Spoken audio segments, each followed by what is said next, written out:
అందరికీ నమస్కారం. కేంద్ర ప్రభుత్వంలో ఒక పర్మనెంట్ ఉద్యోగం కోసం ఎదురుచూస్తున్నారా? అయితే మన విద్యా మంత్రిత్వ శాఖ కింద పనిచేసే ఒక పెద్ద సంస్థ నుంచి వచ్చిన ఈ సూపర్బ్ అవకాశం గురించిన వివరాలు తప్పక తెలుసుకోవాలి. పదండి, పూర్తి వివరాల్లోకి వెళ్ళిపోదాం. అన్నిటికంటే ముందుగా మనం మాట్లాడుకోవాల్సిన మోస్ట్ ఇంపార్టెంట్ పాయింట్ ఏంటంటే, ఇవి పర్మనెంట్ కేంద్ర ప్రభుత్వ ఉద్యోగాలు. అంటే కాంట్రాక్ట్, టెంపరరీ లాంటి టెన్షన్ ఏమీ ఉండదు. ఒక్కసారి ఉద్యోగం వచ్చిందంటే చాలు, కెరియర్ ఫుల్ సెక్యూర్డ్. సరే, జాబ్ బాగుంది, మరి శాలరీ సంగతేంటి అని ఆలోచిస్తున్నారా? స్టార్టింగ్లోనే నెలకి 50,000 రూపాయల కంటే ఎక్కువ జీతం వస్తోంది. ఆలోచించండి, ఫ్రెషర్స్కి ఇంత మంచి శాలరీతో సెంట్రల్ గవర్నమెంట్ జాబ్ నిజంగా చాలా గ్రేట్ కదా. ఇంకో సూపర్ విషయం ఏంటంటే, దీనికి ఎలాంటి ఎక్స్పీరియన్స్ అవసరం లేదు. అవును, మీరు విన్నది కరెక్టే. ఇప్పుడిప్పుడే చదువు పూర్తి చేసుకున్న వాళ్లు కూడా డైరెక్ట్గా అప్లై చేసేయొచ్చు. అందుకే ఇది చాలా మందికి ఒక గోల్డెన్ ఆపర్చునిటీ. ఓకే, ఇంత మంచి అవకాశం ఎక్కడ్నుంచి వచ్చిందబ్బా అని అనుకుంటున్నారా? ఇది మనందరికీ బాగా తెలిసిన నేషనల్ ఇన్స్టిట్యూట్ ఆఫ్ టెక్నాలజీ అంటే ఎన్ఐటి నుంచి వచ్చింది. మన దేశంలోనే టాప్ ఎడ్యుకేషనల్ ఇన్స్టిట్యూట్స్లో ఇదొకటి. సరే, ఇప్పుడు అసలు మ్యాటర్లోకి వచ్చేద్దాం. ఏమేం పోస్టులున్నాయి, వాటికి ఎవరు అర్హులు, ఆ డీటెయిల్స్ అన్నీ ఇప్పుడు క్లియర్గా చూద్దాం. చూడండి, ఇక్కడ మెయిన్గా 2 రకాల పోస్టులున్నాయి. ఒకటి జూనియర్ అసిస్టెంట్, ఇంకోటి సీనియర్ అసిస్టెంట్. రెండింటికి కావలసిన క్వాలిఫికేషన్ ఏంతో తెలుసా? జస్ట్ ఇంటర్ పాస్ అయితే చాలు. తేడా అంతా వయసులో, జీతంలోనే. జూనియర్ అసిస్టెంట్కి 27 ఏళ్లలోపు వాళ్ళు అప్లై చేయొచ్చు. అదే సీనియర్ అసిస్టెంట్కైతే 33 ఏళ్ల వరకు ఛాన్స్ ఉంది. సహజంగానే సీనియర్ పోస్ట్ కాబట్టి శాలరీ కూడా కొంచెం ఎక్కువ, దాదాపు 60,000 వరకు వస్తుంది.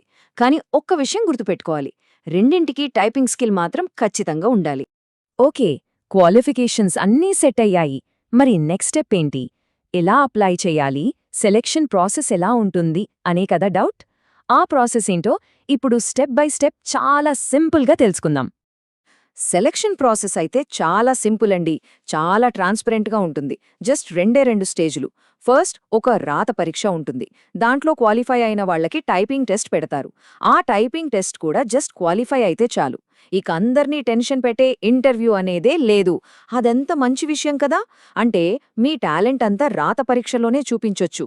మార్కులే ఉద్యోగాన్ని నిర్ణయిస్తాయి.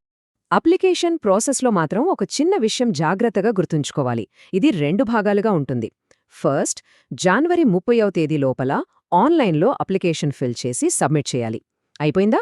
లేదు. ఆ తర్వాత సబ్మిట్ చేసిన అప్లికేషన్ని ప్రింటౌట్ తీసుకుని దానికి సర్టిఫికెట్ల కాపీలన్నీ జతచేసి పోస్ట్ ద్వారా పంపాలి. ఆ పంపిన హార్డ్ కాపీ ఫిబ్రవరి 6వ తేదీ లోపల వాళ్ళకి చేరిపోవాలి. ఈ 2 స్టెప్స్ కంప్లీట్ చేస్తేనే అప్లికేషన్ పరిగణించబడుతుంది. సో ఇది చాలా ముఖ్యం. సరే, ఇక ప్రిపరేషన్ స్టార్ట్ చేద్దాం అనుకుంటే ముందు మనకి ఎగ్జామ్ ప్యాటర్న్ తెలియాలి కదా. అసలు పరీక్ష ఎలా ఉంటుంది, ఫీజెంత కట్టాలి, ఆ వివరాలు ఇప్పుడు చూసేద్దాం. ఎగ్జామ్ ప్యాటర్న్ చాలా స్టాండర్డ్గానే ఉంటుంది. మొత్తం 100 మార్కులకు పేపర్. 4 సబ్జెక్టులుంటాయి: reasoning, general awareness, quantitative aptitude, ఇంకా ఇంగ్లీష్. కానీ ఇక్కడొక చాలా ఇంపార్టెంట్ పాయింట్ ఉంది. అదే నెగటివ్ మార్కింగ్. ప్రతి తప్పు సమాధానానికి 1/4 మార్క్ కట్ అవుతుంది. సో ఆన్సర్ ఖచ్చితంగా తెలిస్తేనే పెట్టడం మంచిది. ఇక అప్లికేషన్ ఫీజు విషయానికొస్తే జనరల్, ఈడబ్ల్యూఎస్ మరియు ఓబీసీ కేటగిరీల వాళ్లకి 1,000 రూపాయలు, ఎస్సీ, ఎస్టీ అభ్యర్థులకు ఇంకా మహిళలకు ఏ కేటగిరీ అయినా సరే 500 రూపాయలు మాత్రమే. ఇక దివ్యాంగులకు అయితే ఎలాంటి ఫీజు లేదు, వాళ్లు ఫ్రీగా అప్లై చేసుకోవచ్చు. ఓకే, ఇక చివరిగా మనం అస్సలు మర్చిపోకూడని కొన్ని ముఖ్యమైన తేదీలు, ఇంకా ఉద్యోగం వస్తే పోస్టింగ్ ఎక్కడుంటుంది అనే వివరాలు తెలుసుకుందాం. ఈ 2 డేట్స్ని మాత్రం మీ క్యాలెండర్లో, ఫోన్లో ఎక్కడ వీలైతే అక్కడ నోట్ చేసి పెట్టుకోండి. ఆన్లైన్ అప్లికేషన్కి లాస్ట్ డేట్ జనవరి 30. పోస్ట్లో హార్డ్ కాపీ వాళ్లకు చేరడానికి లాస్ట్ డేట్ ఫిబ్రవరి 6. ఒక్కరోజు లేట్ అయినా సరే అవకాశం చేజారిపోతుంది. సో చాలా జాగ్రత్త. మరి పోస్టింగ్ ఎక్కడిస్తారనేది పెద్ద ప్రశ్న కదా. జాబ్ వచ్చిన మొదట్లో పోస్టింగ్ తమిళనాడులోని ఎన్ఐటి తిరుచిరాపల్లిలో ఉంటుంది. అయితే ఇది సెంట్రల్ గవర్నమెంట్ జాబ్ కాబట్టి ఫ్యూచర్లో ట్రాన్స్ఫర్స్ ఉంటాయి. మన దేశవ్యాప్తంగా మొత్తం 31 ఎన్ఐటీలున్నాయి. అందులో మన తెలుగు రాష్ట్రాల్లోనే వరంగల్లో ఒకటి, తాడేపల్లిగూడెంలో ఒకటున్నాయి. అంటే భవిష్యత్తులో మన సొంత రాష్ట్రానికి ట్రాన్స్ఫర్ మీద వచ్చే అవకాశం కూడా చాలా బలంగా ఉంది. ఒక్క మాటలో చెప్పాలంటే జస్ట్ ఇంటర్మీడియట్ క్వాలిఫికేషన్తో ఎలాంటి ఎక్స్పీరియన్స్ అవసరం లేకుండా ఒక పర్మనెంట్ సెంట్రల్ గవర్నమెంట్ జాబ్ సంపాదించడానికి ఇంతకంటే మంచి అవకాశం ఇంకొకటి దొరకటం చాలా కష్టం. అర్హత ఉన్నవాళ్లు ఈ గోల్డెన్ ఆపర్చునిటీని అస్సలు వదులుకోవద్దు.